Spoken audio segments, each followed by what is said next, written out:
e as especificidades do rastilho pela voz do Kiko Dinucci, que se diz que é de 2020, mas já é um clássico. Eu me chamo Rodrigo, eu toco Balance e Fúria, que é um projeto dedicado a especular as relações entre música e política no decorrer da história.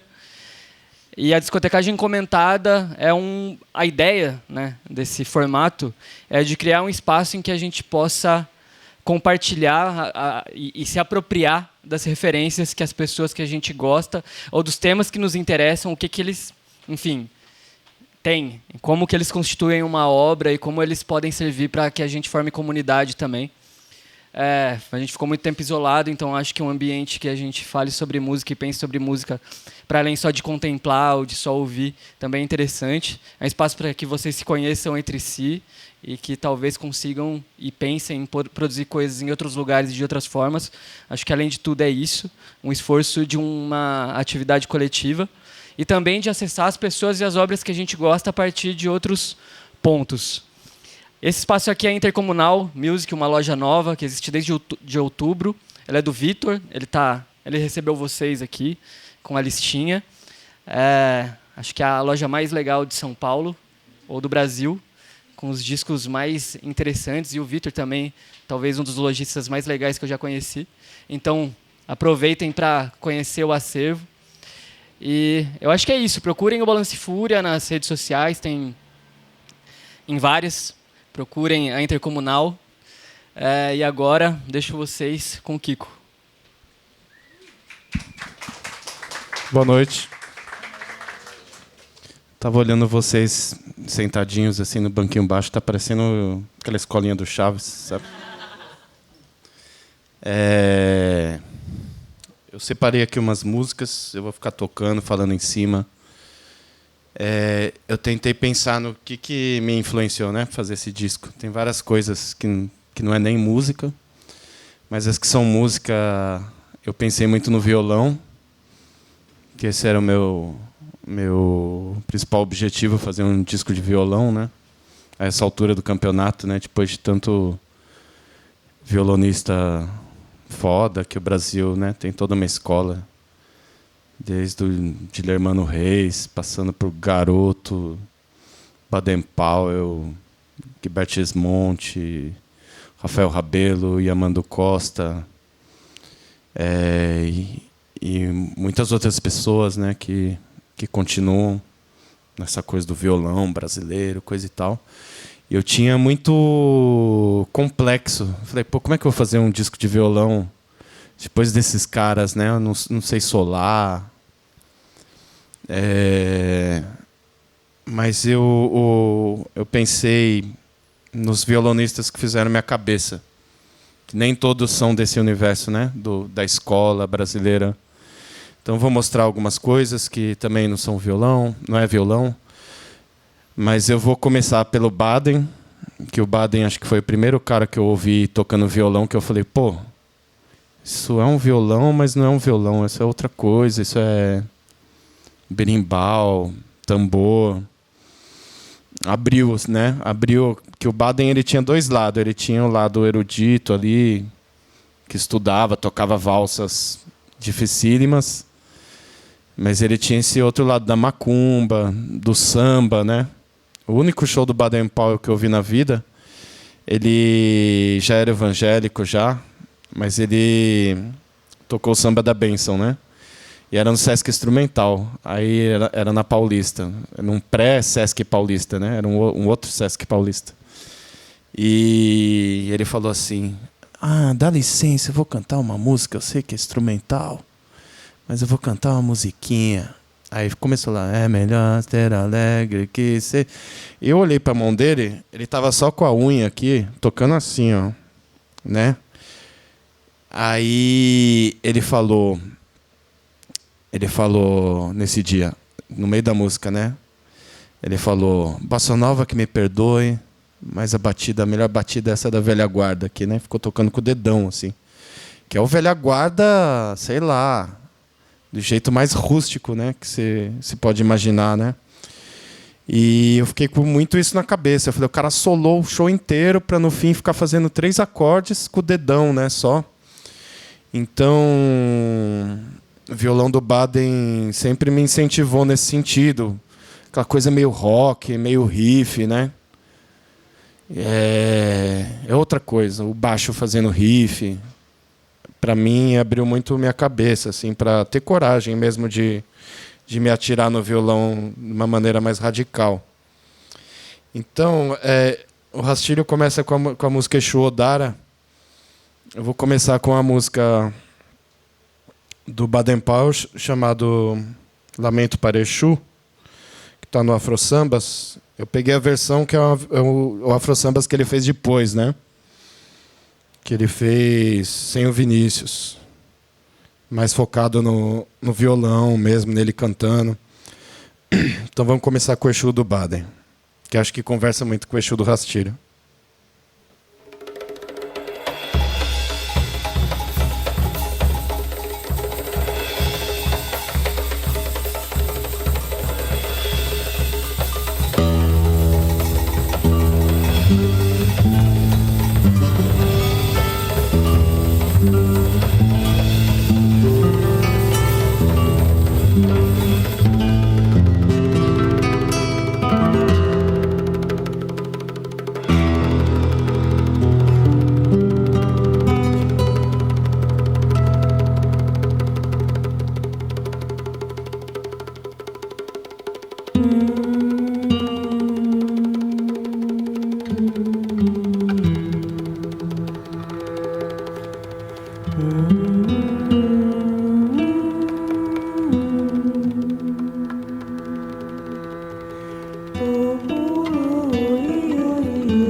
Desculpa aí, gente. Eu vou pegar ainda o lance do Baden, que uma coisa que me incentivou bastante nesse disco é a coisa do timbre dele, né? Não bastava fazer um som de violão. Tinha que falar, pô, violão, som de violão. Você ficou tocando... É aquele som, né?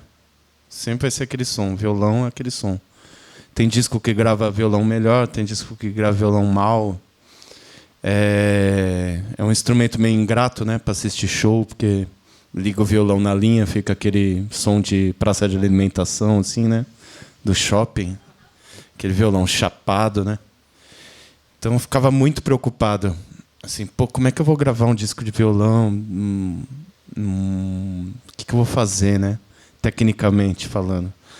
E eu comecei a ouvir muita coisa dessa época aí, dos anos 60 e 70, e comecei a falar, como é que será que faz isso, né? Tira esse timbre com esses ecos.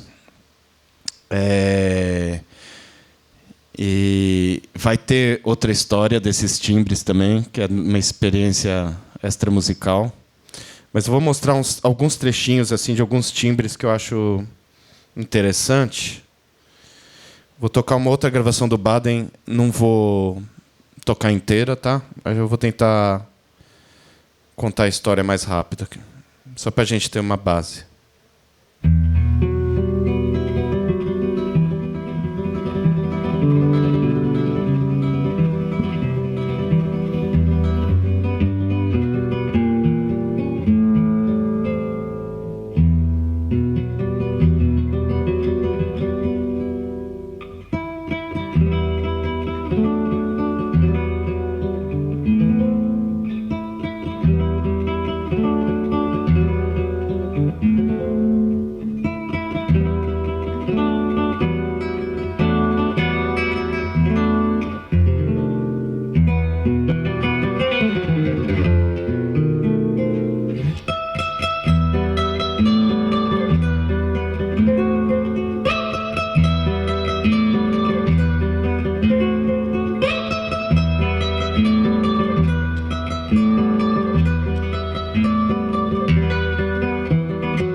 música do Caymmi, né? Lenda do Baeté. O Baden adorava o Caymmi, né? Influenciou muito a coisa dos afro-sambas, o universo do Caymmi. A gente vai chegar nele ainda. Esse disco não é um disco de estúdio meio esquisito do Baden, que chama 72 horas de estudo, né? Ele chamou de estudo isso. Que é as coisas que ele estava estudando e gravou. Tem música erudita, tem valsa, tem samba, tem tudo. A coisa do timbre, que estava falando, o excesso de eco, né, que tem no disco. Eu tive uma influência muito grande, porque em 2019 eu sofri um acidente no meio do ano, andando de skate. Arrebentei meu pé. Daí eu tive que ficar um mês internado, né? Passei por 2 cirurgias e matei meu pé, assim. Achei que não ia voltar a andar. E sentia muita dor, tomava muita droga, né? No hospital. Morfina, tramal. E daí eu ouvi muito eco, né? Em alguns momentos, assim. Daí eu falei, porra, tô gostando desses ecos aqui. Eu quero fazer um disco com muito eco. Então comecei a perseguir isso e os meus ecos alucinados, eles eram muito parecidos com esse eco aí da fita, das câmeras de eco, os recursos que os caras tinham nos anos 70, né, antes do eco digital, né, anos 80. Aquele eco dos anos 80 eu já não curto tanto, né, aquele eco brilhante, né, tss, né, que tem na caixa das baterias, tudo, Phil Collins, tudo. Tem aquele reverb dos anos 80. Mas hoje em dia já é legal também. Todo mundo procura já esse reverb. Porque é cool também. Mas eu falava, pô, tem que fazer um disco com esse eco, né? E comecei a ouvir coisas da época. Quando eu estava já me recuperando, acho que em outubro, mais ou menos, saiu Bacurau, né? O filme. E tinha 2 músicas lá no Bacurau. Tinha a música do Sérgio Ricardo, no começo do filme, e uma música do Geraldo Vandré no fim do filme.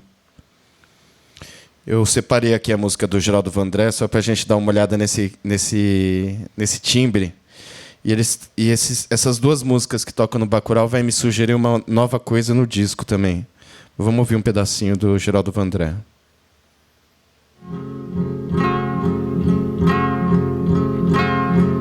Vim aqui só pra dizer: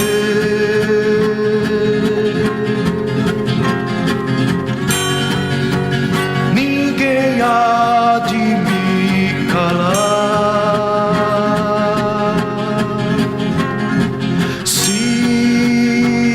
Alguém tem que morrer.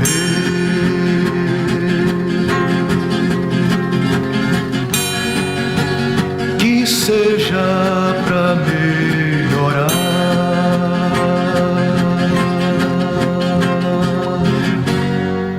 Tanta vida pra viver, tanta vida a se acabar.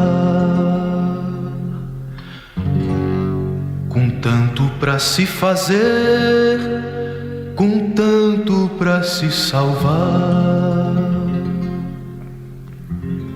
Você que não me entendeu, não perde por esperar.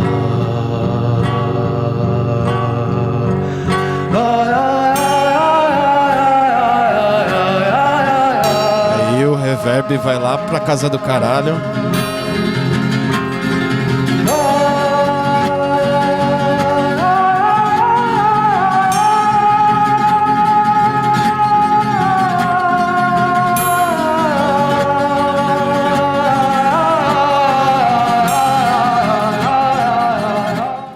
É um tipo de reverb que a gente só encontra nessa época, né? A gente tenta imitar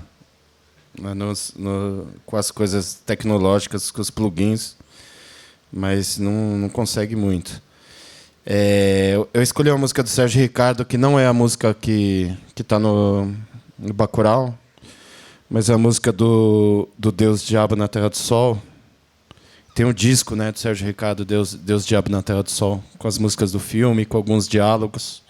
Eu peguei essa faixa aqui.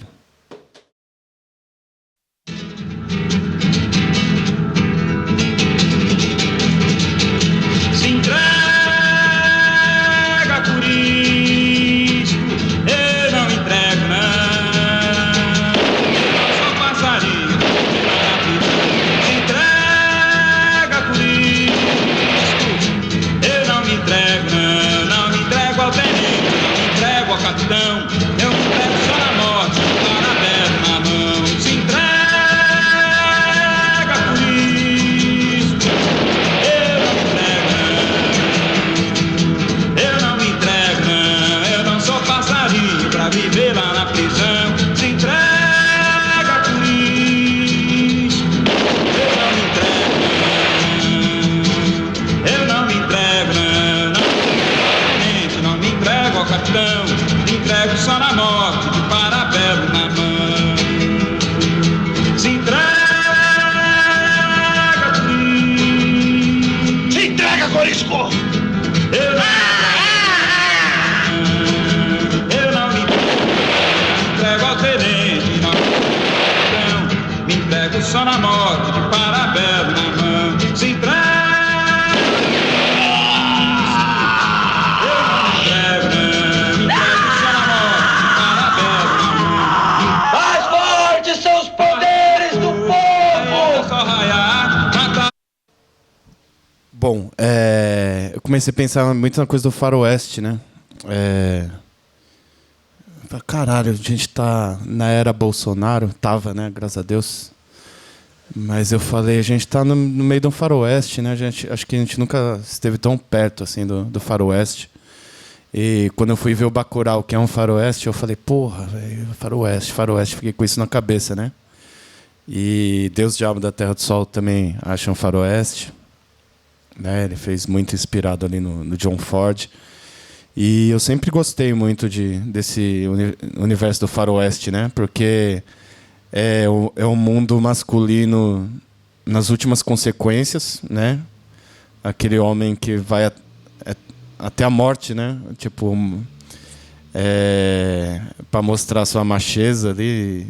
É um universo muito interessante, assim, onde os personagens estão sempre numa linha assim, de limite, né? Uma decisão entre a vida e a morte, entre coragem e medo. E sempre achei muito interessante essa linguagem do faroeste. E fiquei pensando muito nisso, né? De como parecia a nossa época, assim, né? Os bolsonaristas gritando, e daí tem o faroeste online, né? Também, porque grita, mas daí na hora que vê amarela, né? Se tivesse internet na época do faroeste, os caras não iam se enfrentar com o revólver um na frente do outro, né? Ia ser no Twitter, se xingando, não sei o quê, cancelando. E eu comecei a pensar muito nisso, no faroeste, de trazer isso para o disco de algum jeito, né? A faixa Marquito, eu fiz ela bem inspirada no Ennio Morricone, que era o compositor, né, dos Faroeste Spaghetti do Sergio Leone. Eu peguei uma bem conhecida aqui, que só para a gente ver esse universo do Ennio Morricone um pouquinho.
Esse trompete tem umas divisões de nota bem loucas, né? Bom, essa música tem várias camadas, né? Eu adoro essa guitarra.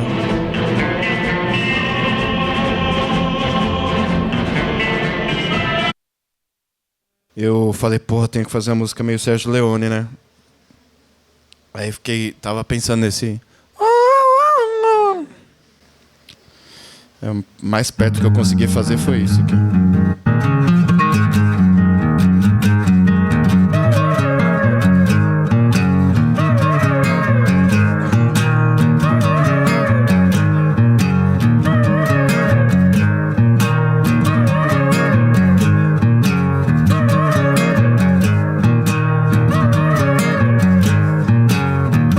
Ecos, né? Tem essa parte aqui.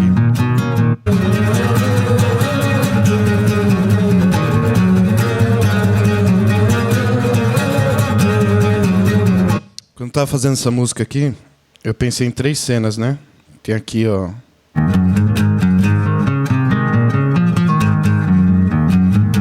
Aqui é uma espécie de um conflito determinado, assim, ou a introdução do conflito, né? Vai acontecer alguma coisa.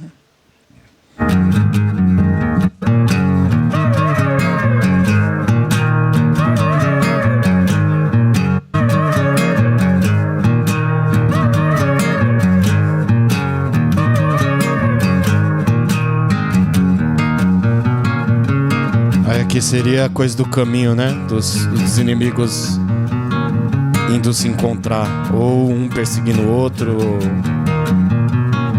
ou os dois indo se encontrar, né? Dá uma baixada na bola, aí vai pro encontro.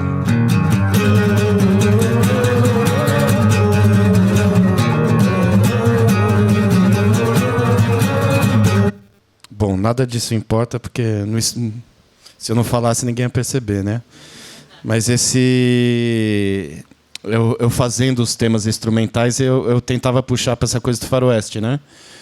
E eu pensei em nomear as músicas com pessoas que existiram mesmo, uma espécie de uma homenagem, né, a heróis e heroínas aí desconhecidos do Brasil.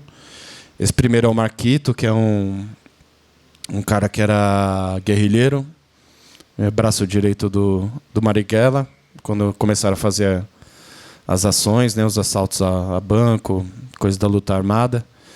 E o Marquito, ele morava aqui na... Cacete, qual é o nome da rua mesmo? A rua que era o Retrô. Alguém lembra? Espaço Retrô? Bom, não lembro. Fortunato. Ele morava na Fortunato, foi fuzilado. Caiu numa emboscada, foi fuzilado. Eu falei, pô, E ele era um cara bem linha de frente. Ele era um cara meio impulsivo. Ele sabia... Ele estudava engenharia, né? Ele era muito bom em programar os assaltos, entra por aqui, sai por aqui, estoura uma bomba por aqui. O cara era um gênio, assim. Mas ele também, quando via que a coisa dava errado, ele tomava a frente, era bem faroeste mesmo, ele tomava a frente e resolvia as coisas do jeito dele. Então eu fiquei muito fascinado, lendo a biografia ali do Marighella, eu fiquei muito fascinado por essa personagem. Vamos ver o que mais a gente tem aqui. Bom, queria falar dessa capa também, que teve todo um processo. Devia ter trazido a capa que foi a inspiração dela, mas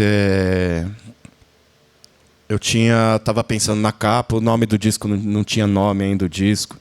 Aquela coisa, pô, não tem nome, não tem capa, que porra de disco é esse, né? E eu falei, porra, que agora, não sei o quê. Daí falaram para mim, Kiko, não faça desenho seu nesse disco. Dá uma trégua dos seus desenhos. Todo mundo... de novo o desenho do Kiko na capa do disco. Legal.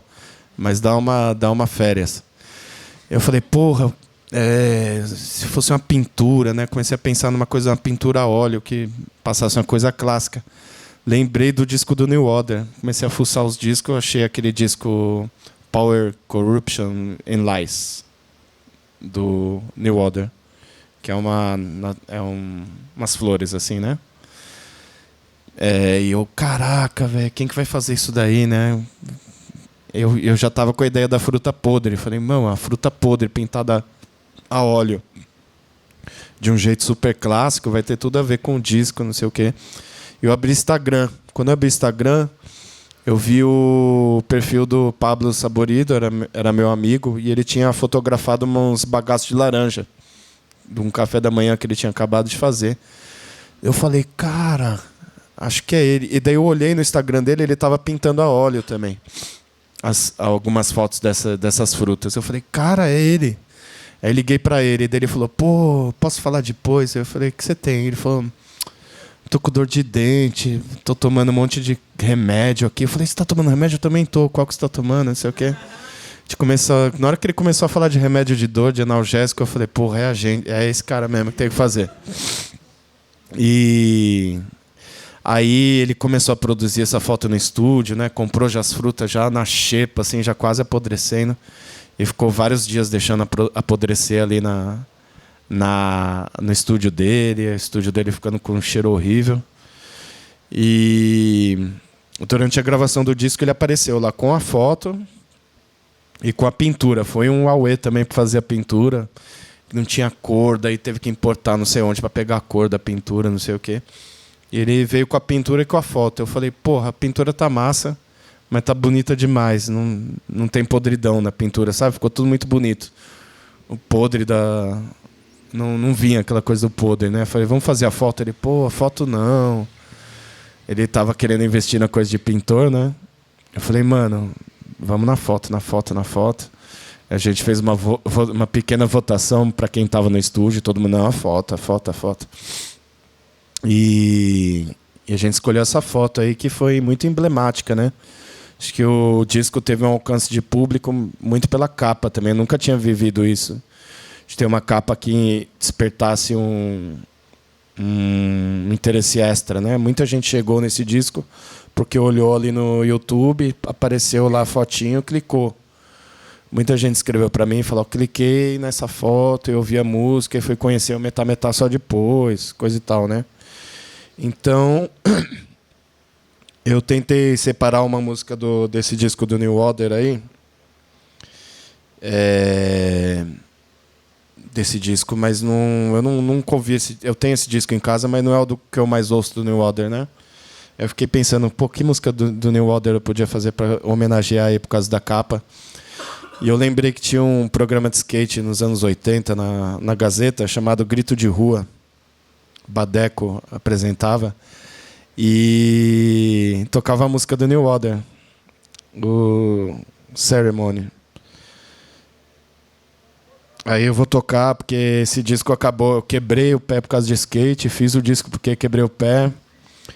E hoje em dia, né, tem alguns skatistas descobriram o disco, os caras curtem o disco sem saber da história do pé, porque o pé quebrado passa ali de algum jeito ali.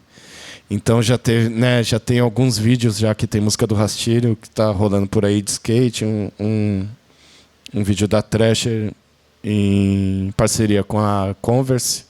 Tem 2 músicas do Rastilho. Tem um skatista do Nordeste chamado Cabeça, que ele gravou o clipe do Febre de Rato, andando de skate. Então tem essa conexão, né? Então vou tocar um pouquinho do New Order, porque eu queria trazer alguma coisa do universo pós-punk, né? Que eu faço parte também. Né? Rastilho não é esse mundo encantado do violão brasileiro só, né? Tem outras coisas embutidas. Então vou tocar essa música do New Order, que na verdade eu sou mais fã do Joy Division, mas é uma música do New Order que passa para mim coisas que eu assimilei desse universo do pós-punk, do pop, que veio desse pós-punk, que é um jeitinho mais polifônico, né, de tocar. Baixo tocando uma frase. O cara do New Order, que é o mesmo Joy Division, ele toca sempre no agudo, né? Às vezes ele está tocando mais agudo que a guitarra, porque ele tinha um amplificador quando era no começo do Joy Division. Ele tinha um amplificador que quando ele tocava nota grave, o amplificador peidava, né? Estourava. Ele começou a tocar no agudinho para o amplificador segurar e acabou virando o estilo dele, né? E tem muito a ver com minha trajetória também, com todas minhas incapacidades de ser um músico, como eu queria ser, e tive que inventar também nas minhas falhas, nos defeitos ali, alguma coisa. Então vamos ouvir um pouquinho do New Order.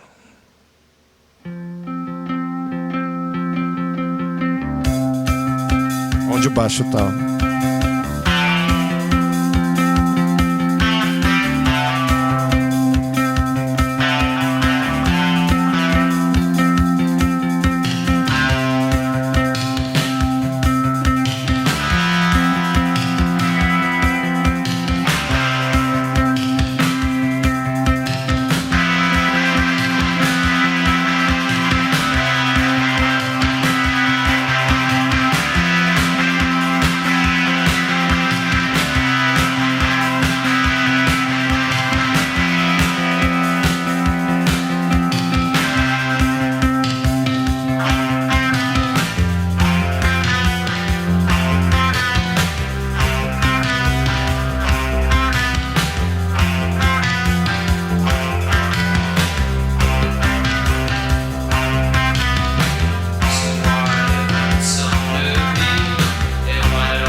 Não precisa ouvir inteiro, mas eu acho do caralho. Parece um rock um pouquinho mais adulto, assim, né? E eu peguei outro exemplo aqui de rock que não podia faltar, que é das minhas bandas prediletas, que me ensinou muito também. Um guitarrista tocando para cá, outro guitarrista tocando para cá, o baixista tocando para lá, o baterista, mas tudo muito colado, que é o Sonic Youth. Eu passei a música num aplicativo.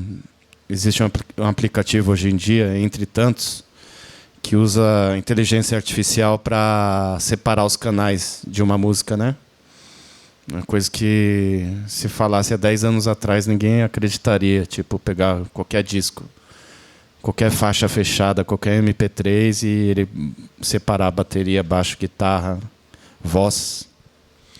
Então eu passei algumas músicas nesse aplicativo para a gente ouvir o que a gente quer mais alto, né? Ter essa opção de poder remixar os discos, né? Coisa e tal.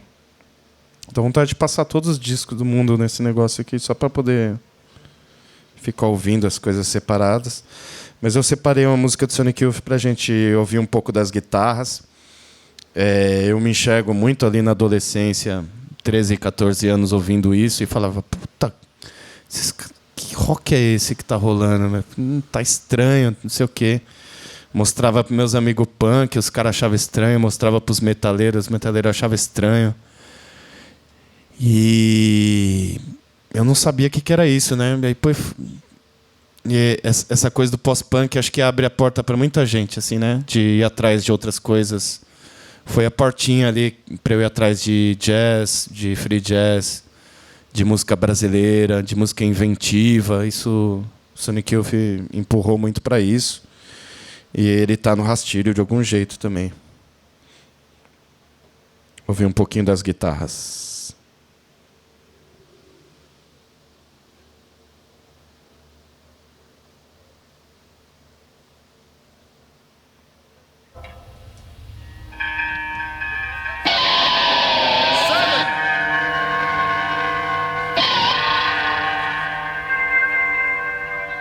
Essa coisa de sons que não existem, né?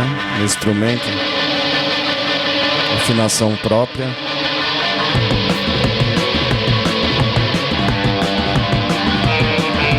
Baixar a bateria um pouco.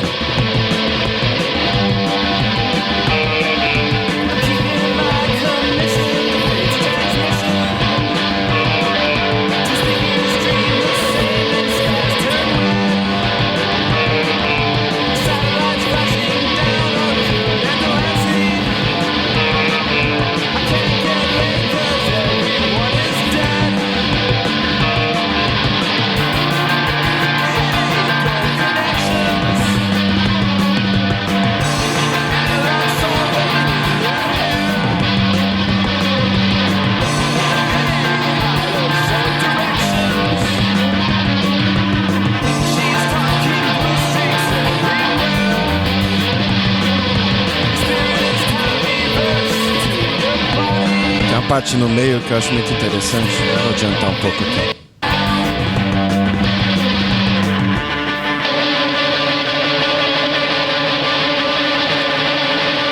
Conversa das duas guitarras, muito boa.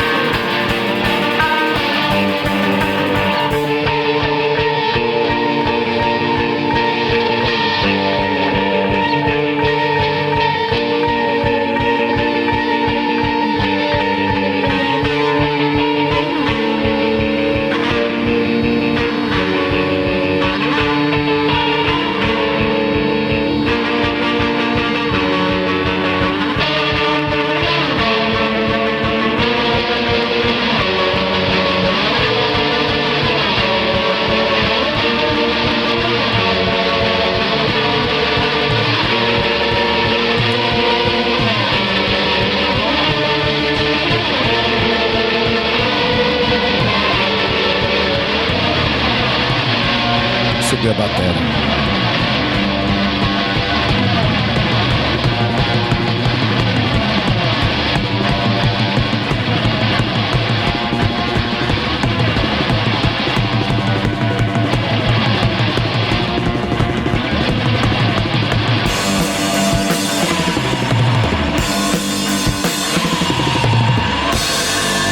Esse som de guitarra não existe.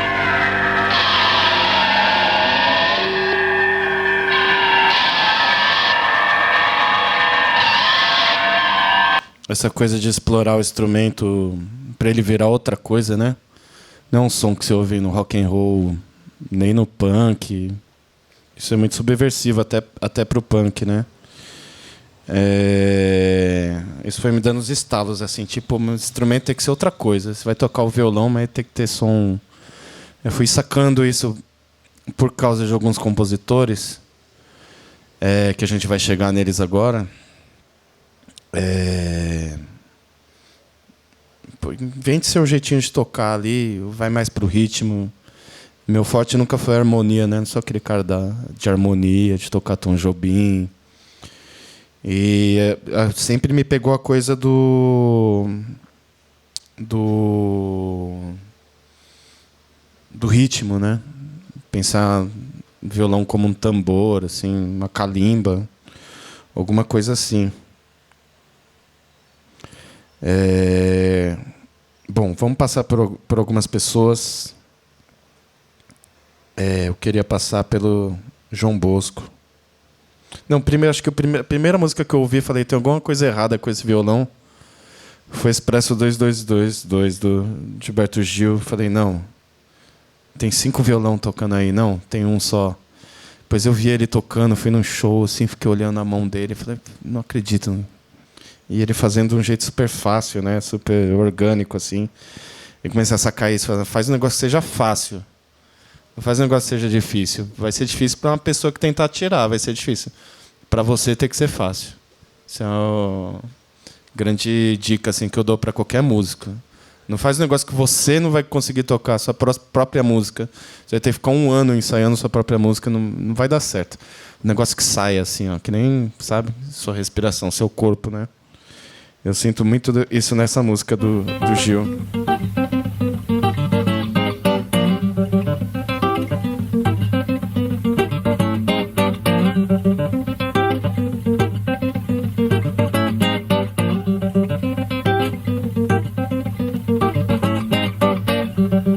Começou a circular o Expresso 2222, que parte direto de Bom Sucesso pra depois. Começou a circular o Expresso 2222 da Central do Brasil, que parte direto de Bom Sucesso pra depois do ano 2000. Dizem que tem muita gente de agora se adiantando, partindo pra lá, pra 2001 e 2 e tempo afora. Até onde essa estrada do tempo vai dar, do tempo vai dar, do tempo vai dar, menina, do tempo vai. Segundo quem já andou no Expresso, lá pelo ano 2000 fica tal estação final do percurso vida, na terra mãe concebida, de vento, de fogo, de água e sal. Oi, de água e sal, de água e sal. Ô, menina, mina de água e sal. Começou a circular o expresso 2222, que parte direto de Bom Sucesso pra depois. Começou a circular o expresso 2222. Vai entrando a percussão, mas o violão tá ali, né? O violão que segura, que é a banda. Depois do ano 2000, dizem que parece o bonde do morro, do Corcovado daqui. Essa é sanfona às vezes. Entra e senta e anda, o trilho é feito um brilho que não tem fim. Oi, que não tem fim, que não tem fim. Ô menina, que não tem fim. Nunca se chega no Cristo concreto, de matéria ou qualquer coisa real. Depois de 2001 e 2 e tempo afora, o Cristo é como que foi visto subindo ao céu. Oi, subindo ao céu, num véu de nuvem brilhante subindo ao céu. Começou a circular o expresso 2222, que parte direto de Bom Sucesso pra depois. Começou a circular o expresso 2222 da Central do Brasil, que parte direto de Bom Sucesso pra depois do ano 2000.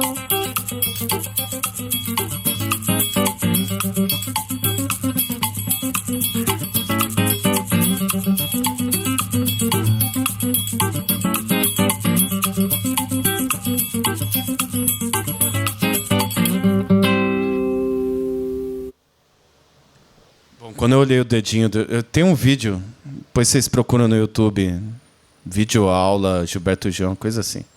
Mostrando essa música. Como é fácil tocar, põe um dedo aqui. Outro. Tem outras também dele, que você fala, não é desse planeta, esse ser, assim, tipo... que música que é? O Refazenda.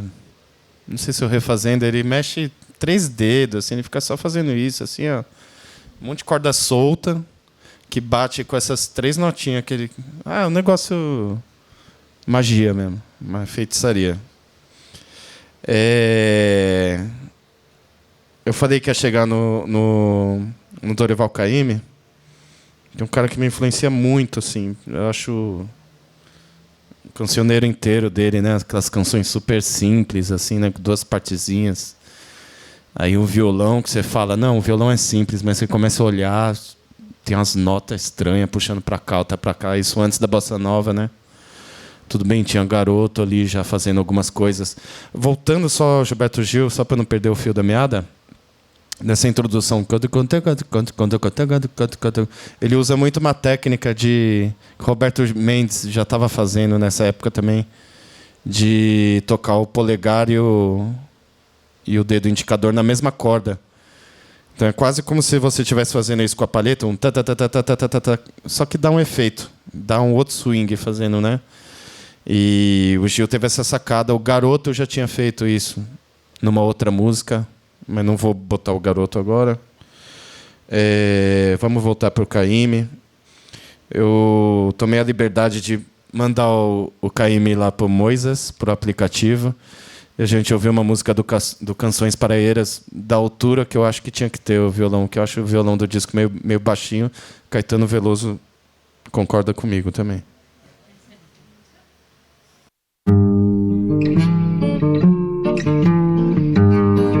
Esse violão, gente. A jangada saiu com Chico Ferimento. A jangada voltou só.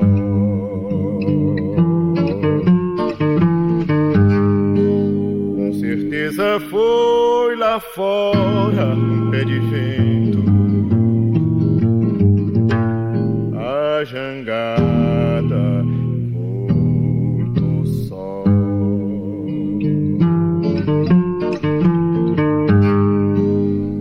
Chico era o boi do rancho nas festas de Natal.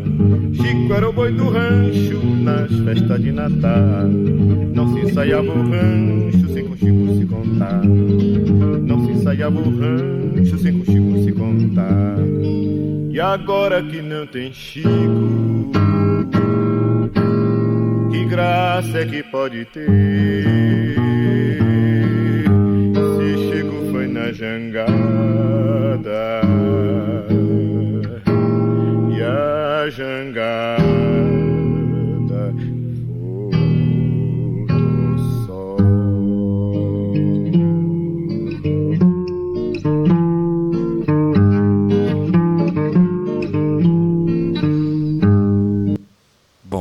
Esses baixos, né, são maravilhosos, né? Essa melodia misteriosa me influenciou muito para fazer o Veneno, aquele riff do Veneno. Deixa eu ver se eu acho o Veneno aqui, só para a gente ver o violão. Deixa eu botar na busca aqui.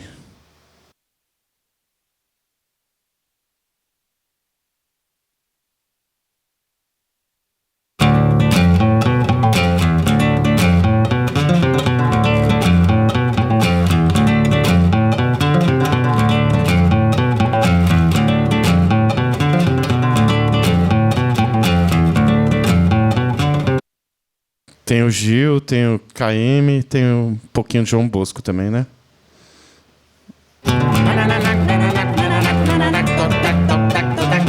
Aí o pessoal fala que parece Tom Zé essa parte.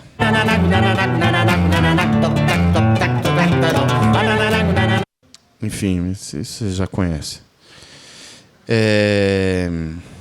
Voltando. João Bosco. É muito determinante, assim. Eu separei uma música dele no disco que ele fez pro Grupo Corpo, que dá para sentir um pouco o que é esse violão batuque do João Bosco, né?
Vocês viram que ele faz o mesmo violão a música inteira, né? Uma batida que você ouve e fala, ninguém fez isso. Não existe esse ritmo. Né? Ele pega um jongo, que é a Clementina, ele é doente pela Clementina de Jesus, né? Ele assim tá no panteão dos grandes deuses, e Deus está do João Bosco está Clementina de Jesus. Ele bebe muito dessa, e ele sempre dá um jeito de citar a Clementina, né? Ele pega um jongo que a Clementina canta e faz esse negócio. É um negócio doido, assim, de entender. A gente sente o swing, a gente como brasileiro sente, se tocar isso para um gringo, o cara não vai saber onde está o tempo 1. É um mundo muito louco, assim, né? Tem um trechinho de uma outra dele aqui que eu acho genial também. Também fica num acorde só. Ele é um cara do acorde, ele faz muitos acordes. As músicas dele são difíceis, assim, pensando em harmonia, né? Tem muito acorde, muito modulação, e tem muito acorde que ele inventa. E me parece que ele não sabe ler nem escrever cifra, coisa que ele vai, né? Ficou tirando os discos do João Gilberto ali e foi inventando o jeito dele fazer. Eu peguei aqui um trechinho do Gagabirô. Que ele pega uns cantos cubanos, né, de regra cubana, de santeria. E depois ele emenda com esse Gagabirô, que ele faz uma calimba no violão, sei lá o que é. Olha isso.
Bom, é isso.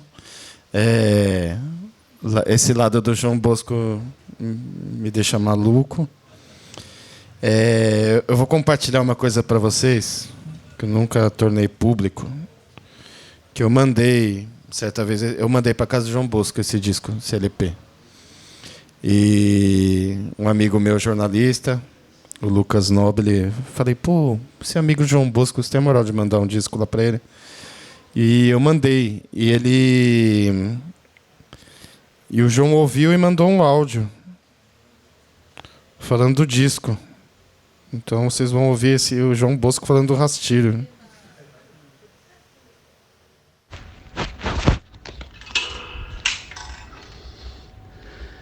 Meu caro Lucas, tudo bem? Então, já ouvi o disco do Kiko. Logo quando a Júlia me entregou, anteontem, acho que foi anteontem. Eu gosto muito do disco, acho o timbre do disco muito especial. Tanto tanto das cordas do nylon como das cordas vocais. Gosto muito do timbre, como um todo. E, além disso, fervilhou aqui a minha memória com sons assim de violões que eu me lembro deles assim, não sei mais em que época e nem sei mais quem. Cheguei a vislumbrar o rosto de um deles, que é o Baden, e adorei sentir isso. Gosto muito do timbre do disco, gosto muito do batuque, né? Da levada, das canções, assim, procurando o seu orixá, entendeu? E gosto muito também do timbre que a filha do Glauber, a Ava, né? Que ela usou. Eu conheci a Ava Rocha uma vez daqui no luthier. Eu fui levar um violão para consertar alguma coisa e tinham duas moças conversando e uma delas era a Ava. E eu não sabia, mas ela se apresentou e me falou sobre algumas músicas minhas e tudo, e aí eu descobri então que ela era a Ava e que eu já tinha ouvido falar dela, de um som que eles tinham feito, ela e os músicos aqui no Humaitá, naquele teatro que é bem experimental entre música e teatro e tudo. Mas gostei muito do timbre dela também, na canção que ela que ela participa, e gosto também, muito especialmente, do timbre também dessa moça, Jussara Marçal, né? Achei legal. Acho que o sobrenome aí não é nem à toa, né? Nos remete lá ao Bide e seu parceiro. É uma voz que tem um timbre que traz uma coisa lá de trás, que ficou lá longe e que arrasta até esse momento também. Tem vários momentos assim do disco que te remete a situações. A música do Norival Reis, que eu conheci, porque o Norival Reis era o pai do Luiz Carlos Reis, que foi engenheiro de som da RCA Vida e que gravou vários discos meus. Vários. Caça Raposa, Galos de Briga, Tiro de Misericórdia, Linha de Passe. Ele teve em vários... Foi engenheiro de som desses discos todos. Foi o Luiz Carlos T. Reis, filho do Norival. E o Kiko botou lá uma Vida Mansa, né? Que foi uma gravação do Ciro Monteiro. O Norival fez um samba lindo na Portela naquela época, nesses anos 50, 60. Já não estou mais bem certo da data, pode ser até mais recente, não me lembro mais. Que o samba começava com esse verso: o mar, misterioso mar. Era um samba lindíssimo do Norival. Foi muito bom encontrar o Norival aqui nesse disco. Aliás, eu encontrei com um monte de gente que eu não me lembro o rosto, mas me lembro da energia delas, assim. É bom quando você escuta um disco e ele te traz tanta coisa, como diria o Bituca, vindo lá de longe, feito o pai grande, né? Legal, dei um grande abraço a ele por mim, que eu recebi, adorei. E estamos aí, vamos nos falando. Tá bom, Lucas? Um abração para você, cara. Tchau. O que eu acho mais sensacional é que ele não se ouviu em nenhum momento do disco, né? Tipo, ele não achou que tem ele ali, né? Ele, uns negócios longe, eu não lembro o rosto. Mas eu fiquei muito feliz. E quando eu conheci ele pessoalmente, ele falou: eu te mandei um áudio, você recebeu? Super fofinho. Fui no show dele só de violão, assim, e tá tocando pra caralho, cantando pra caralho. Muito legal. Vamos lá. Depois a gente vai trocar uma ideia. Ele falou do Norival Reis, né? E que é o compositor do Vida Mansa, o único cover que tem no disco. Olha como é a conexão das coisas. Norival Reis também era engenheiro de som. Era o compositor da Portela, era o Vavá. Domingo, lá na casa do Vavá. Na música do Paulinho da Viola, é o Norival Reis, o Vavá da Portela.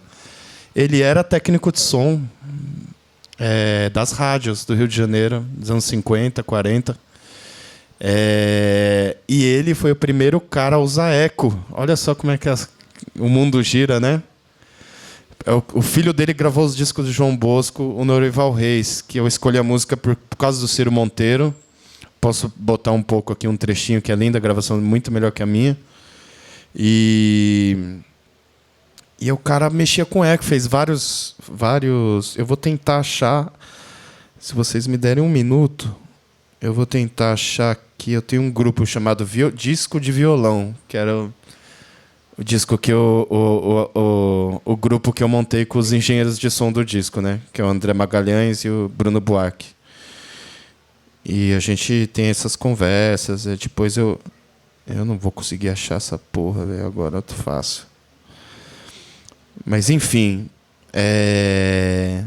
foi dois caras, né? O André Magalhães e o Bruno Buarque foram os caras que tiraram esse som do disco, né? Eu mandei as referências, falei, pô, como é que faz para chegar nesse timbre? E é engraçado quantas vezes o João Bosco falou timbre, né? Timbre. Acho que é o que ele mais gostou.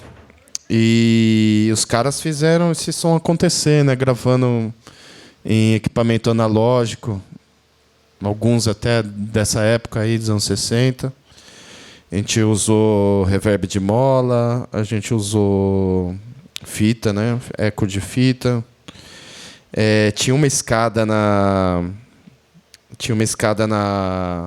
da casa para o estúdio, que a gente botou uma caixinha de som, um monitor, soltando o som do violão ao vivo, que eu estava tocando lá. E eles botaram na outra ponta da escada um condensador. Então esse som da caixinha ressoava pela escada e virava uma sala de reverb assim mesmo, né? Então teve muito isso. Eu perdi aqui o link, gente. Eu vou ficar devendo. Espera aí, deixa eu ver se aparece fácil. Mas enfim, o Norival Reis era esse cara que brincou com eco, né? Que fez as primeiras experiências assim ditas mais radicais. E eu vou botar o Ciro Monteiro cantando o Vida Mansa. Com a letra certa, que eu gravei com a letra errada, né, também. Deixa eu ver se eu acho aqui. Vida Mansa. Vida Mansa, Vida Mansa. Ciro.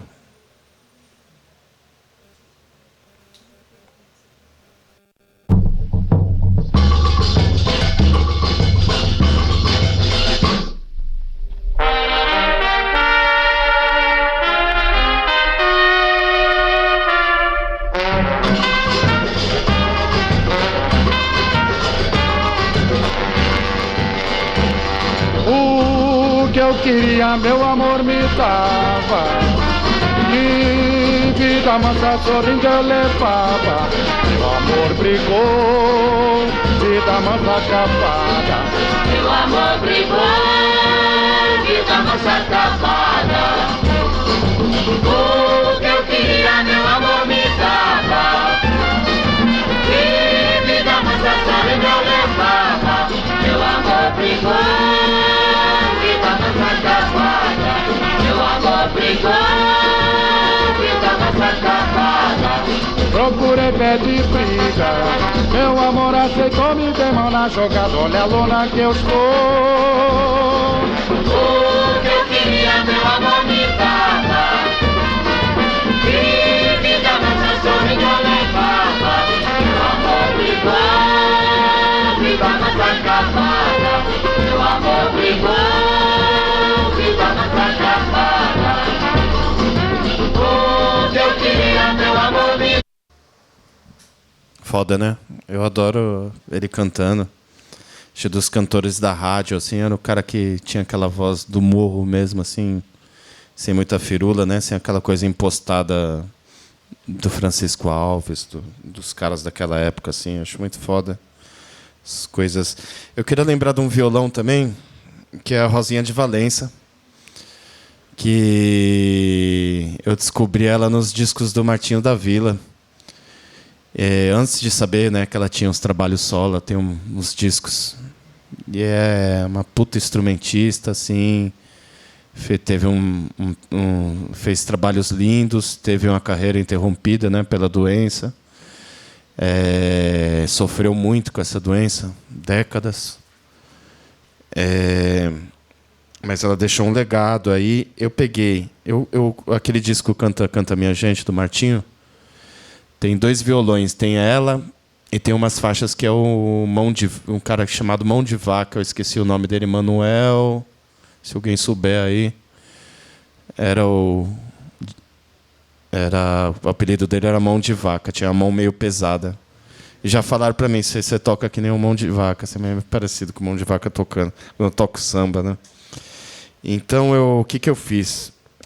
Eu ouvi esse disco do Martinho e falava, quem tá tocando blues aqui no meio? Que tinha alguém tocando umas frases que não era de violão de 7 cordas, uns comentários. Aí eu recorri agora ao meu amigo Moisezinho, e botei a música do Martinho, né, o Renascer das Cinzas, um samba lindo.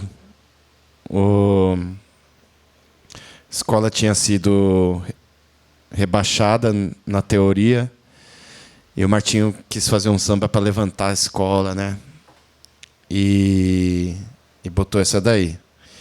Mas eu botei aqui e dei uma isolada nas faixas. Não consegui separar o cavaquinho do violão, mas muito bem, porque o cavaquinho é o mané do cavaco, que também tem um jeito totalmente diferente de tocar cavaco. A gente vai começar aqui pelo cavaco dele.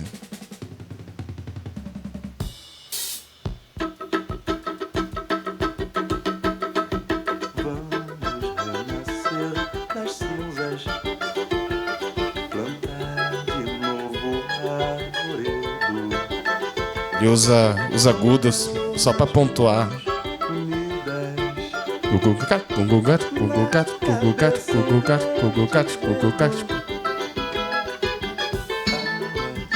Rosinha comentando. Cabrocha sambando, cuica roncando, viola e pandeiro. No meio da quadra, pela madrugada, senhor pasteiro. Samba na avenida, dias de branco, é o nosso papel. Mostrando pro povo, o Deus do samba em Vila Isabel. Samba na avenida, de azul e branco, é o nosso papel. Mostrando pro povo, o Deus do samba em Vila Isabel.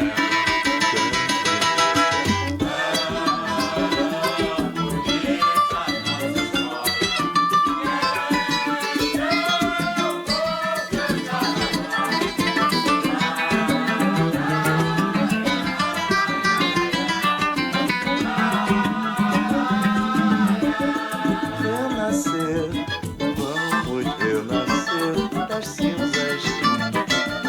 Cantar de novo arredo. Ela fica nos agudos também, né? Junto com o cavaco. Meio que se confundindo com o cavaco, né? Com pontuações rítmicas.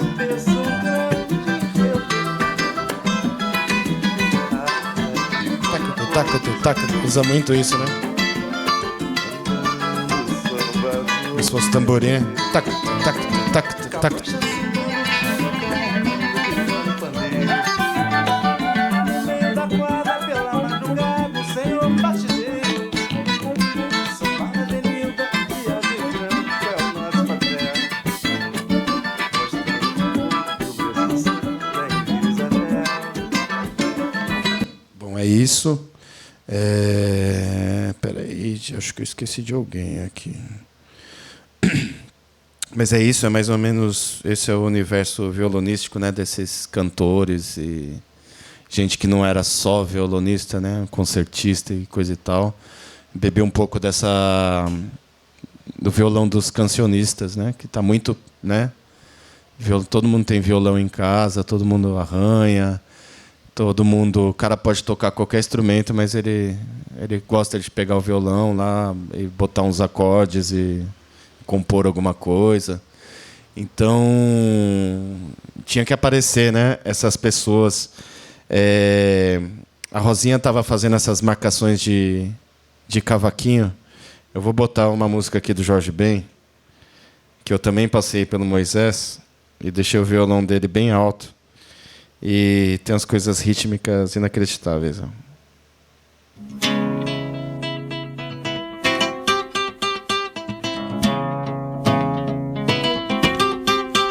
Lá vem o homem, gravata florida. Meu Deus do céu, gravata mais linda. Tem muito isso. Que gravata sensacional, os detalhes da gravata. Que combinação de cores, que perfeição tropical. Olha que rosa linda, azul turquesa, se desfolhando sombros singelos cravos. E as margaridas de amor e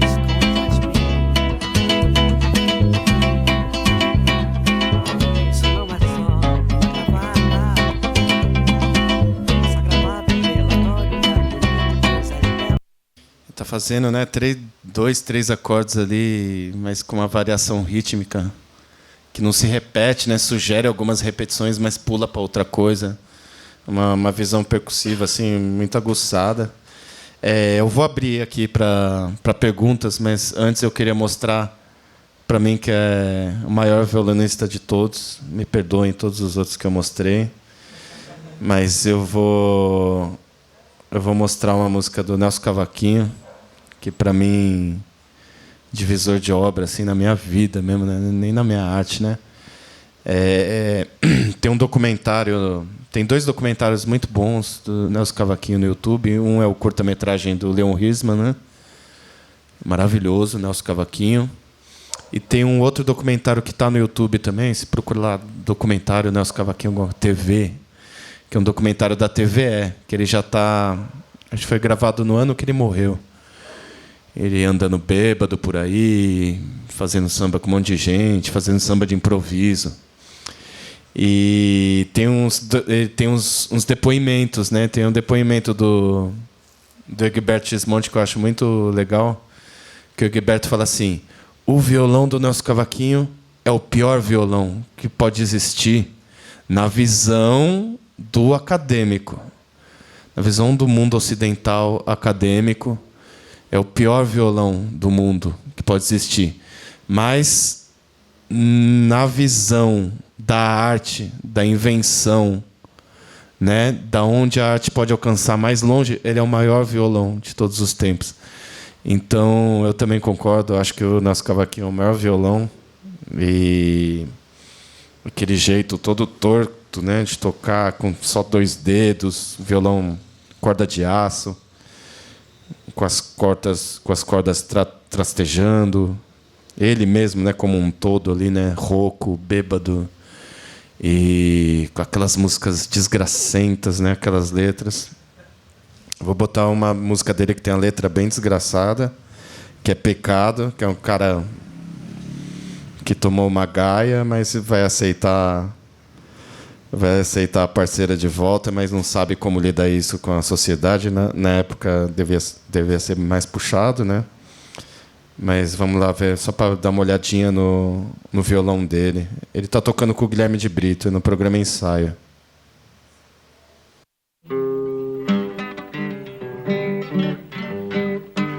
Vai, antes que os vizinhos saibam. Vai, antes que tu me enganes outra vez. O teu nome deve ser pecado. Se eu pudesse, esqueceria o teu passado. Vai, antes que os vizinhos saibam. Vai, antes que tu me enganes outra vez. O teu nome deve ser pecado. Se eu pudesse, esqueceria o teu passado. Vai antes que os outros me apontem, antes que eu morra de vergonha de te perdoar. Vai antes que o sol transforme em pedra o lamaçal que tu trouxestes para dentro do meu lar. Vai, vai, antes que os vizinhos saibam. Vai, antes que tu me enganes outra vez. O teu nome deve ser pecado. Se eu pudesse, esqueceria o teu passado. É isso, Nelson Cavaquinho, o mundo cruel de Nelson Cavaquinho. Estou aberto para perguntas aqui, falei pra caramba. Se alguém tiver qualquer colocação. Acho que eu vou abrir as perguntas aqui.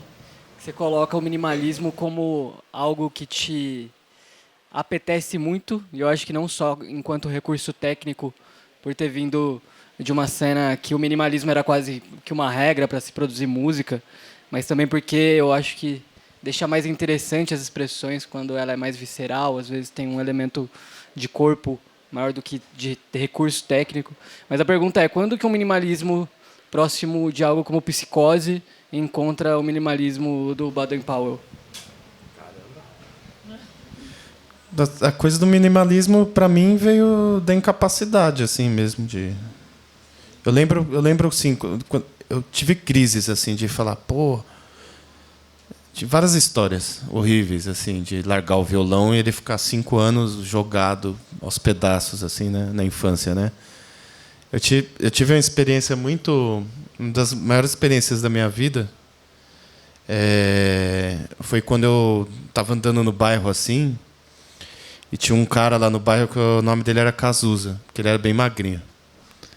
Aí era o Wendel, o nome dele. Era um percussor lá de música assim, do bairro.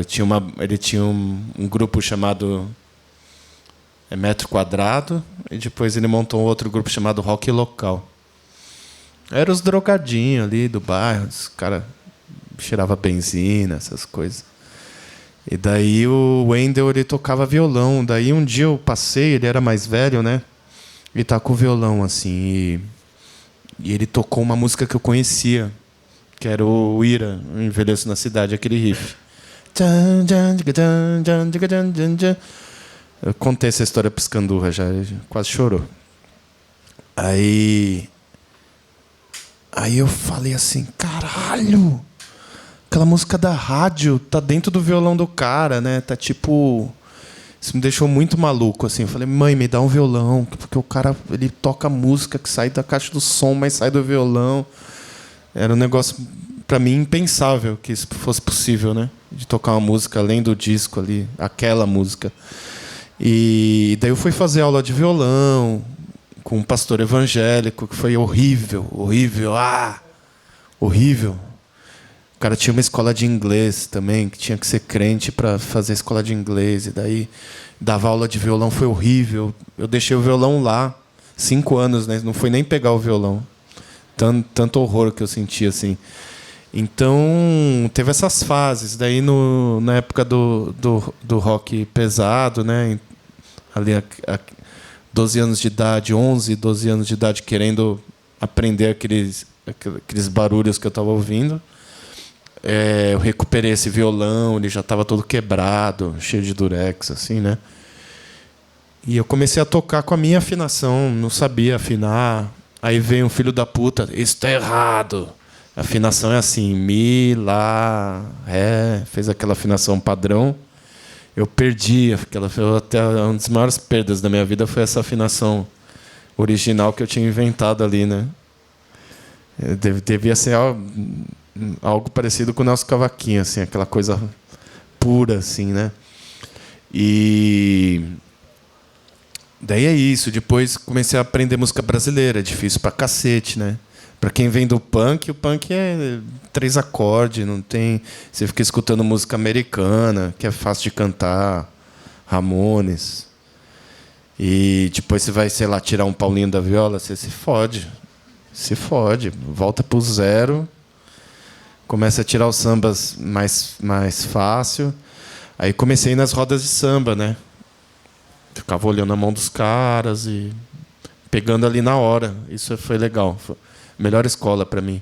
Tipo, aprender com os caras puxando samba. Vai, Kiko, dá um ré menor. Pré. Aí o cara começa a cantar um samba que você nunca ouviu na vida. Você fala, fudeu. Vai atrás.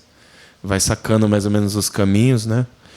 E aí, quando eu comecei a aprender samba, eu fui vendo esses violonistas, né? Dino 7 cordas, os caras de 7 cordas, os caras que tocavam choro no violão. Aí eu, caralho, velho, foi um desestímulo, assim, total, porque eu falei, não vou conseguir fazer essa porra. Até estudava, mas eu tirava, eu conseguia tirar, mas era triste, sabe? Não era a música que me dava prazer. Eu falei, tô sofrendo para tocar. Música não pode ser isso, sofrer para tocar, né? E aí eu lembro que eu assisti algum documentáriozinho falando do Miles Davis na TV Cultura, assim, fim de noite, botei. Aí o trecho do documentário falava justamente quando o Miles Davis foi fazer foi substituir o Dizzy Gillespie com o Charlie Parker. Foi tocar com o Charlie Parker, tomou um cacete, não conseguiu tocar. E você ouve as gravação do Miles Davis com o Charlie Parker, é bom pra caralho. Mas pros caras ali do bebop, os caras, porra, você tem que estudar, mandaram ele estudar. Ele foi estudar. Mas daí ele foi estudar para tocar pouco, para tocar menos nota, entendeu? A grande sacada do cara. O cara reinventou o jazz 3 vezes, no mínimo, assim, né? Aí ele virou aquele cara blasé, com aquelas roupas. Ele chegava lá, andava em volta da banda, ficava de costa pro público. Aí ia lá,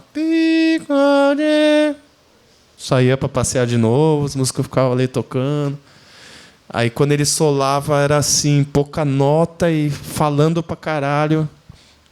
Falando assim que precisava. Quase uma canção, assim, né?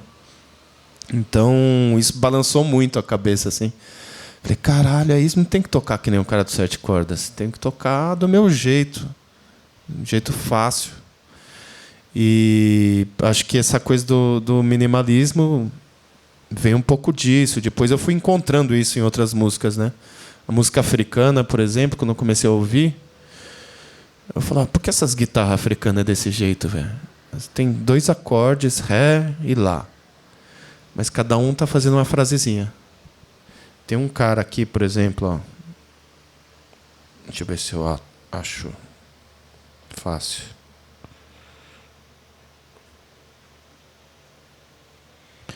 Nem sei se eu acho. Peraí. Acho que é mais fácil achar em outra playlist aqui. Peraí.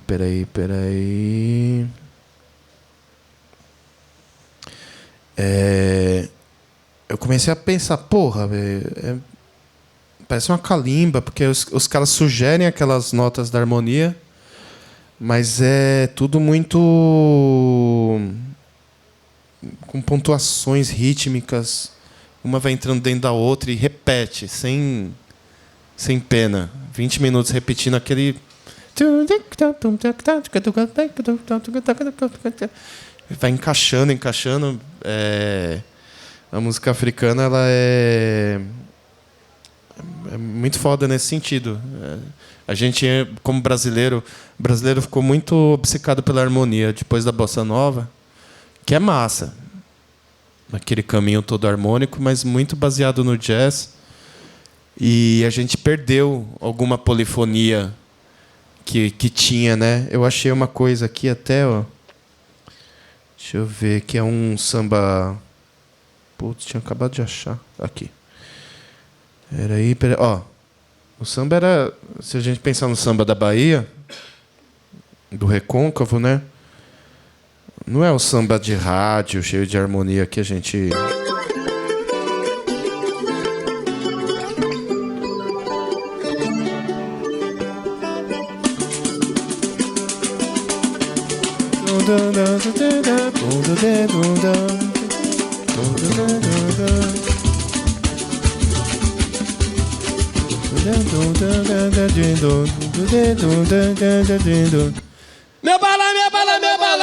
Meu balai, tira o machixi da rama, bota o quiabo no pé, tira o machixi da gaia. Eu vou como o barco anda no mar, o vento bateu na vela. Balaio meu, balaio da opinião, moça que não tem balaio, senta as cadeiras no chão. Balaio meu, balaio da opinião, moça que não tem balaio, senta as cadeiras no chão.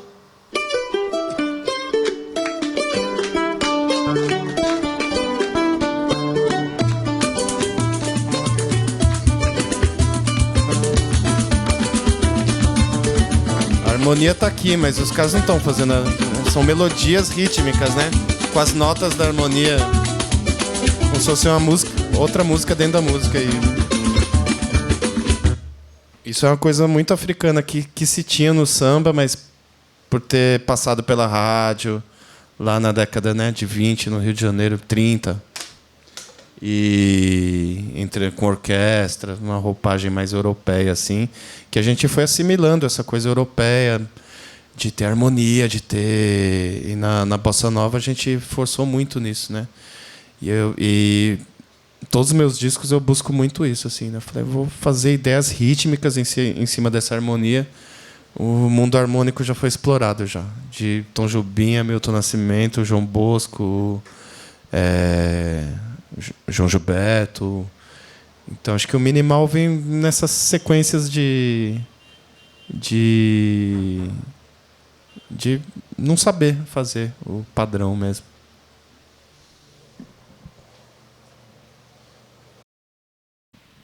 Oi, Kiko, tudo bem? Primeiro, muito legal ouvir você contar sobre todas essas referências suas que percorrem, né, todas as faixas do disco. Bem legal, algumas eu nem imaginava, assim, foi bem legal te ouvir. Eu queria que você falasse um pouquinho como foi o processo de gravação do disco, se demorou muito, se gastou muito dinheiro, como que foi a mixagem, a masterização. Eu queria que você contasse um pouquinho para a gente. Primeiro eu fiz um disco em casa, sozinho, e uma demo, né, que a gente chamava de demo antigamente. E na demo já tem tudo que é o rastilho, já está naquela demo, só que mal gravada. Já tem os ecos. Aí eu mandei para o André Magalhães, para o Bruno, como é que a gente vai fazer isso? Vamos gravar na fita? Vamos. Foi a primeira ideia, vamos gravar um disco de violão na fita. Que a fita vai dar alguma coisa de ataque, de compressão no som, que o mundo digital... Eu tenho problemas assim com o mundo digital. Eu atravessei essa fase, né, da fita para o mundo digital. Os primeiros discos que eu gravei nos discos punks, eu gravei todos na fita. Aí o André Magalhães, um engenheiro super antigo de São Paulo, uma geração assim, que pegou essa transição muito bem, né, trabalhou muito com fita, mixou e masterizou para vinil, muita coisa. E depois ele foi para o digital. Quando vai para o digital, você pega um disco de samba mesmo, sei lá, do Fundo de Quintal. Volume 2 ali, Fundo de Quintal. Um disco gravado nos anos 80, com a tecnologia dos anos 80, reverb, coisa e tal. Com aquela coisa mais digitalizada, anos 80, mas ainda sendo gravada de uma maneira analógica. Depois você pega um disco dos anos 90 de samba, pô, você só escuta o pandeiro, você escuta só um... Se corta um monte de frequência, né, para caber no CD também, né, no compacto ali, compact disc. Então a gente passou muito tempo rebolando assim como usar essa tecnologia digital. E às vezes fica uma década, fica muito marcado. Se ouvir os discos brasileiros dos anos 90, sei lá, Zé Cabaleiro, Vanessa da Mata, Chico César, tem um som. Depois pega ano 2000, tem outro som. Então a gente eu falei, comecei a mandar as referências, vamos atrás desse eco aqui do Geraldo Vandré, eu quero esse eco na voz. E os caras, vamos fazer. Quando chegou lá, a gente gravou o disco. A gente gravou o instrumental em 2 dias e a voz no outro dia. Só 3 dias. Não tinha dinheiro para ficar. Nunca tive dinheiro para ficar que nem o Metallica, lá, 5 anos gravando disco, né? Não tá bom, vamos gravar mais 200 vezes. Eu gravei várias músicas eu não sabia tocar o disco direito, tanto que se ouvir o disco tem várias falhas, as coisas que enroscam assim. Hoje eu toco esse disco direito. Você vai no show do Rastilho, as músicas estão mais rápidas, mais bem tocadas assim. E tudo assim, vamos na primeira. Quer fazer outra? Não vai ficar melhor que essa. Eu sou da opinião assim, entrou no estúdio, apertou o REC. A melhor coisa do mundo é quando o engenheiro aperta o REC na passagem de som. Passa aí, vamos ver, daí ele já grava. Essa vai ser a melhor take, vai ser esse. Aí, se o cara não gravou a passagem de som, que você não estava nem preocupado, né? Não estava com tensão nenhuma, estava só ali. Geralmente é o que sai melhor. Mas se ele não gravou a passagem, é o primeiro take. Aí, se tiver que repetir, tem mais 2 chances. Na terceira não passa, assim, tipo, vai ser só ladeira abaixo. Essa é a minha opinião, né? Porque você pode cantar melhor, pode tocar melhor? Pode, mas você já gastou energia, né?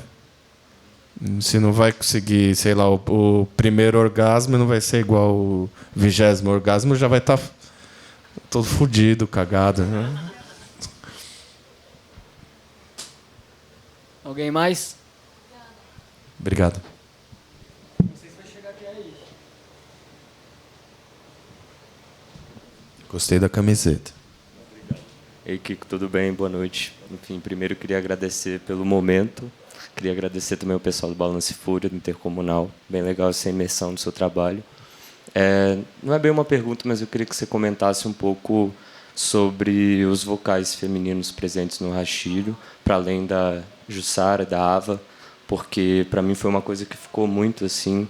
Em determinados momentos eu lembrei das Orquídeas, do Itamar, lembrei um pouco também do quarteto em si, dos afro-sambas, né? Porque parece que perpassa até como um elemento estético o Rastilho, essa coisa do vocal meio mal gravado, assim, ou às vezes ele soa meio longínquo e acaba ficando uma coisa bem interessante, assim, as harmonias também às vezes são, enfim, recaem numa coisa mais estridente e me chama muita atenção isso. Então eu queria que você falasse um pouco sobre o que te influenciou, e eu vi um vídeo seu também no YouTube de você meio que ensaiando, né, com as meninas antes da gravação, então achei muito interessante. Se puder falar um pouquinho sobre isso. Obrigado. Obrigado pela pergunta. Muito massa. Muito bem lembrado, assim. Eu falo que é um disco de violão, mas não é um disco de violão, né? Ele tem elementos vocais. Se fosse um disco instrumental de violão, ia ser um fracasso, porque ele não tem material para isso. Ele não se sustenta, entendeu? Então comecei a pensar, enquanto eu estava compondo, algumas músicas eu vou cantar, vai ter canção com letra, isso já vai sustentar alguma coisa além do violão instrumental, mas não tá dando só eu cantando, eu sou inseguro para cantar, não sou cantor, não sei o quê, né? E falei, vou ter que achar mais recurso. Eu fiquei pensando nesse recurso de todos os tipos, timbrístico, estético, e eu lembrei das cantoras, né? Aquele coro de pastora. Eu já tinha trabalhado bastante com a Dulce Monteiro e com a Mara, que elas cantavam no Aldo Brogodó ali comigo, no Bando Afro-Macarrônico, durante lá 5 anos, né? A Mara saiu uma época, mas ficava a Dulce e a Rairídia cantando. Aí eu chamei... Na verdade, eu tinha chamado a velha guarda da Nenê de Vila Matilde, mas as pastoras ficaram desconfiadas, começaram a pedir uns dinheiro adiantado, um negócio super assim desconfiado. Eu falei, ainda não é com elas, acho, que é para fazer isso.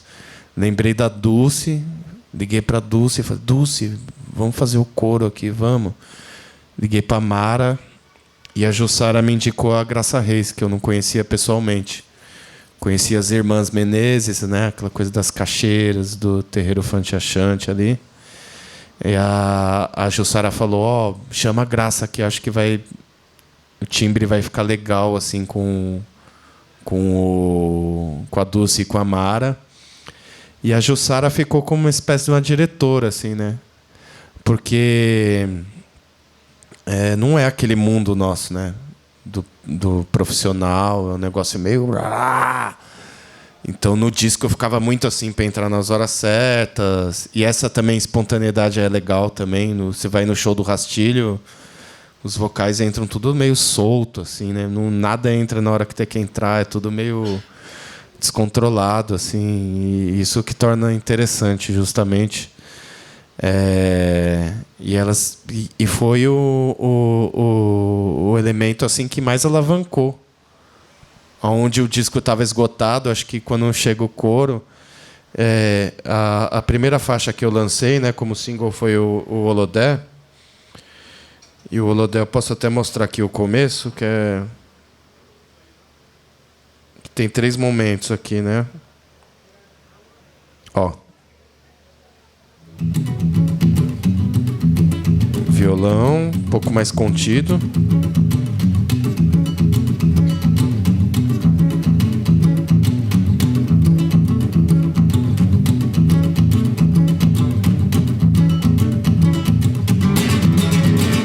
Aí o violão explodindo.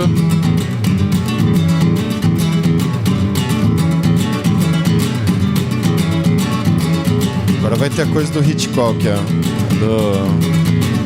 Atenção, baixa a bola para assustar de novo. Né? Aí baixa. Aí, um assunto novo do violão, né? Legal, não tem mais novidade. Aí chega elas.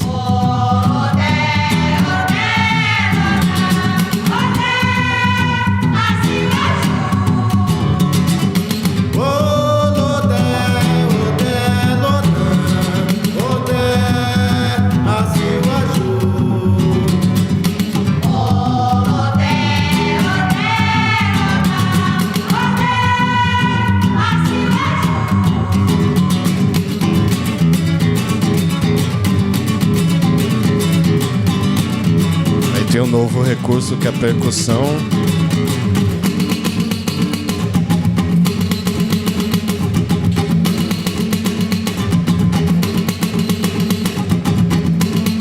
Então você vê que tem umas 4 camadas assim, né?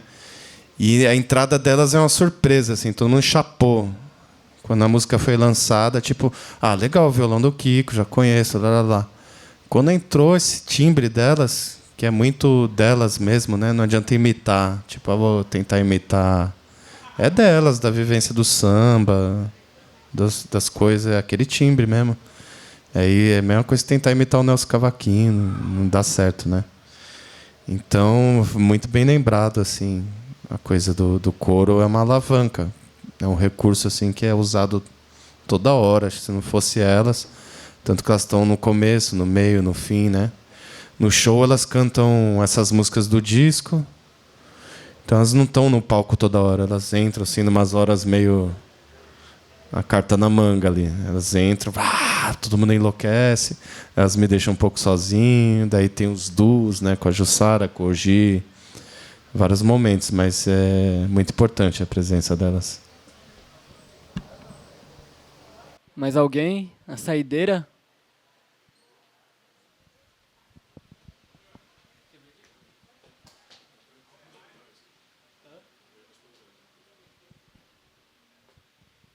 Olá, boa noite. Na verdade, a minha pergunta é meio dupla. Eu gostaria de saber por que você escolheu o estúdio que você gravou e como foi esse processo, por causa das pessoas e os equipamentos e tudo mais. E outra parte da pergunta é, eu gostaria de saber o processo criativo das letras do disco, por que você escolheu determinadas letras. E comentar sobre isso, por favor. Bom, a escolha do estúdio foi por causa dos técnicos. O estúdio é do Bruno Buarque. Mas eu chamei o André para ficar ali com ele. E, assim, sempre isso foi antes da pandemia, né? Depois da pandemia, tipo o disco da Jussara Marçal, Delta Estácio Blues. A gente gravou todo o instrumental em casa, na minha casa mesmo. Eu fiz tudo. Algumas participações de alguém que gravou em casa e mandou pra gente. Mas eu e a Jussara ali programando tudo, é tudo programação, né? Tudo sampler. Então não teve estúdio, teve só para gravar. A gente foi no mesmo estúdio, gravar a voz da Jussara na fita também, para dar alguma coisa na voz ali, uma compressão, né? Uma saturaçãozinha gostosa, assim.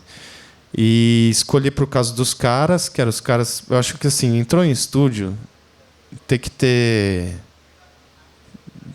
uma vibração que te ajude, sabe? Que te deixe confortável.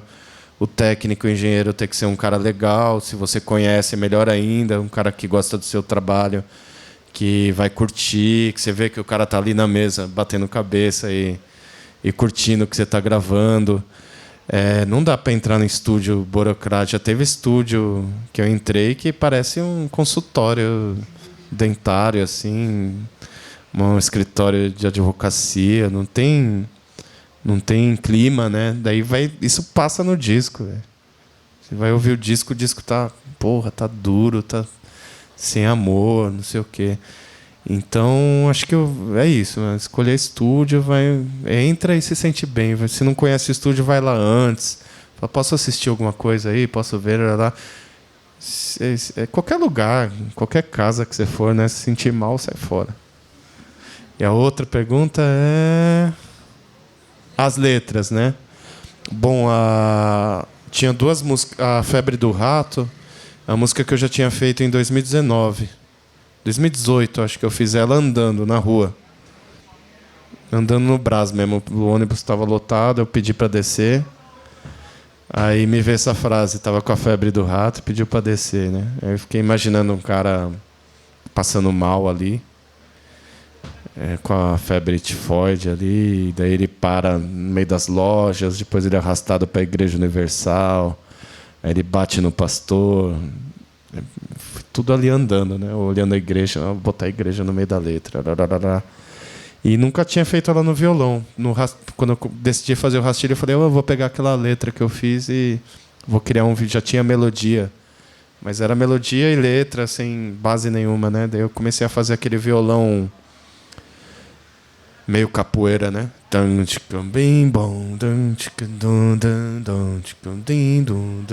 E eu comecei a pensar, ele era um samba. No começo, quando eu compus como um samba, né? Tava com a febre do rato e pediu para descer. Mas ficava um espaço muito grande entre uma frase e outra. Eu comecei a pensar nessa coisa da capoeira e pensava muito no Alceu Valença cantando assim. O Alceu Valença na fase psicodélica dele. Eu até tinha separado o Alceu Valença justamente por causa disso. Uma fase que eu gosto muito dele. Peraí, deixa eu achar aqui onde eu botei aqui.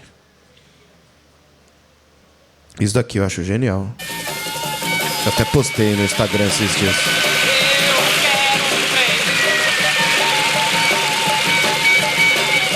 Eu preciso de um trem. Eu vou danado pra cá, vou danado pra cá, vou danado pra cá, com vontade de chegar. E o sol é vermelho como um piscar. Eu vou danado pra cá, vou danado pra cá, vou danado pra cá, com vontade de chegar. Maracatu, né? Do inferno, assim. E eu tenho letras mais pesadas, né? Febre do Rato é uma letra meio ardida, assim, meio pesada. O Veneno, a letra é do Oji, mas ele captou bem o espírito do disco ali, né? Essa coisa meio cordel, né? O cara brigando com Satanás ali. Batendo o Pé na Terra era uma música que eu tinha muito tempo atrás, tipo 20 anos atrás, que não com esse arranjo meio Dorival Caymmi, né? Era um samba rural paulista. Na época eu tinha feito meio baseado naquela coisa de samba lenço, né, de São Paulo. E tinha uma segunda parte, que era do Caio Prado, um compositor lá de Osasco. Mas o Caio, ele teve uma época que ele virou evangélico, quebrou o cavaquinho, jogou todos os CDs fora. E eu não sabia a parte dele, ele não me passou. Nunca passou essa parte, senão a música seria uma parceria, né? Aí teve que voltar para a música só minha e só com refrão. Eu nunca consegui fazer uma segunda parte, porque ele não me passou. E eu perguntei, tinha outras músicas com ele, né? Ele falou, não, esquece. Agora é tudo suas músicas.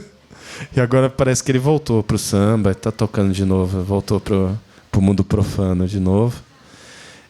Que mais de letra tem? Olodé, uma letra em Yorubá, que eu fiz ali meio inspirado nos caçadores, né? Oxóssi, Ogum, Logoendé, Ossan, galera da floresta. Que mais tem de letra? Não tem tanta letra, né? Que mais? Vida Mansa Não É Minha, Norival Reis. Que mais? Tem o Rastilho, que tinha que ter foi a última música que eu fiz do disco mesmo. Eu falei, tem que terminar com samba, tem que ter um samba no fim. meio apocalíptico, né? Tava bem naquela coisa na Amazônia queimando, né? Um amigo meu escreveu no Twitter: queima, deixa arder. Eu lembro que um amigo meu escreveu. Eu falei: eu posso roubar essa frase aí para começar uma música? Ele falou: pega. Então, assim, na época que eu fiz essa música, eu fiquei pensando muito de que o Brasil ia ter que experimentar a face mais horrorosa dela para tentar acordar, né? Foi mais ou menos o que aconteceu, né? E daí tem trechos na letra que são até meio proféticas, assim, né? Eu tinha feito Os Moribundos Dançam, tinha pensado naquela galera na Paulista dançando de verde e amarelo, né? Mas daí As Moscas Já Nos Cobrem, né? Acho que tem muito a ver com as vítimas da pandemia. É uma letra que fala do que estava por vir, assim, né? Naquele primeiro ano do governo Bolsonaro, assassinato da Marielle. A gente estava fudido, velho. A gente não vai sobreviver 4 anos, vai morrer todo mundo. E o cara conseguiu matar mesmo mais de 1 milhão, né? Tirando quem morreu de pandemia, quem morreu de miséria, morreu na cadeia, morreu violência policial. Acho que o cara matou, o cara cumpriu a promessa, assim, de matar muita gente, né? Acho que é isso. Queria agradecer ao Kiko por essa Eu que aula. agradeço. A todo mundo que compareceu, ao Vitor pelo espaço. E é isso. Que a gente se encontre aí mais vezes e de novo. Obrigado, Rodrigo. Obrigado, Vitor. Muito massa esse espaço.